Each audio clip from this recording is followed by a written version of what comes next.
For more on why the Chinese civil servants has become the most active job hoppers, I spoke to Yang Dali. He's a professor in the Department of Political Science at the University of Chicago. Yeah, there are people who advocate that China should actually pay the civil servants more and nourish them so that they don't become corrupt. But the challenge is actually the size of the civil servants is actually huge. It not only includes people in the government sector, but also quasi-government sectors, including actually teachers and so on. So raising salary is a big undertaking for the Chinese government. And of course, they should be regularly raising salaries. Sometimes they lag behind as well. And of course, this is one of those situations where the base salary has not been increasing. The perks are gone.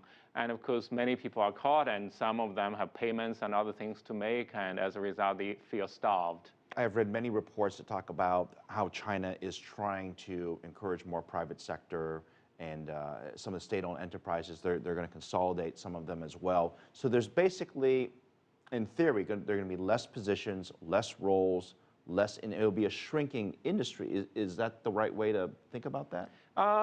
Shrinking probably in terms of the state sector, in terms of employment and so on, although the state sector in China remains huge in many areas, telecommunications, airlines, banking, and so on.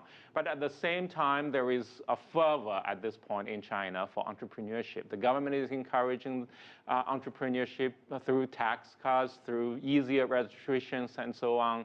So as a result, in fact, there are greater opportunities. And one of the interesting developments is actually used to be the best and the brightest, the talented all wanted to join the civil servants. So it's actually not a bad thing that some of them wants to leave the government sector, wants to join in making entrepreneurship. It's actually good in terms of utilizing their talents probably better this way. Yeah. And I mean, look, we see these trends in other parts of the world, not just in China, but people don't stay at one company or one job now for the rest of their life. People change jobs as often as every 6 to 9 months, if not once or twice a year on average. I mean, we know that statistically, so I'm sure the Chinese government knows this as well, is that maybe it's healthy to have people move around between not just within the public sector, but even from the public sector to private sector. They can always come back, right? They can't. Actually, so they can't. They can't. Unlike in the U.S., for example, we do have people joining the civil service, the foreign service at different parts, different times. But in the Chinese case, generally speaking, if you leave the government sector, move to the private sector, it's very difficult to get back. So obviously, these discussions are being held at very high levels. So I guess my question to you is, do you think this is the right decision, and will it work? Well, I think actually, generally speaking, this is a significant draw to the system. In many ways, actually, we are going to see the dust settle over time. But in terms of the civil service, in terms of the government sector, having some people depart is not going to hurt it. And besides, it actually creates more opportunities for those who are below them to rise up, to take on greater responsibilities. So in many ways, actually, it's a healthy thing, unless there may be certain critical areas. For example, regulators and so on, you don't want to see a huge exodus as to undertake the regulatory capacity. And the challenge is very often, for many governments, in fact, is in certain sectors, suddenly you face a critical skills shortage and you don't have enough people to do the job. Most parts of the government, that's not a problem. So here's a question.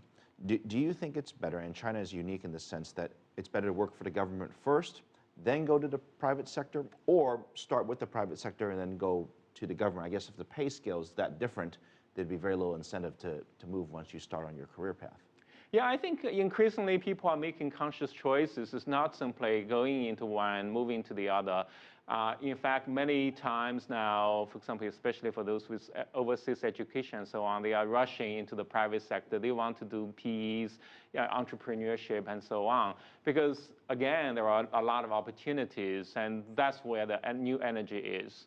So it sounds like to me that the focus is on entrepreneurship, innovation, which we've heard that theme before from President Xi and from top-level officials. How much more resources can be dedicated to this?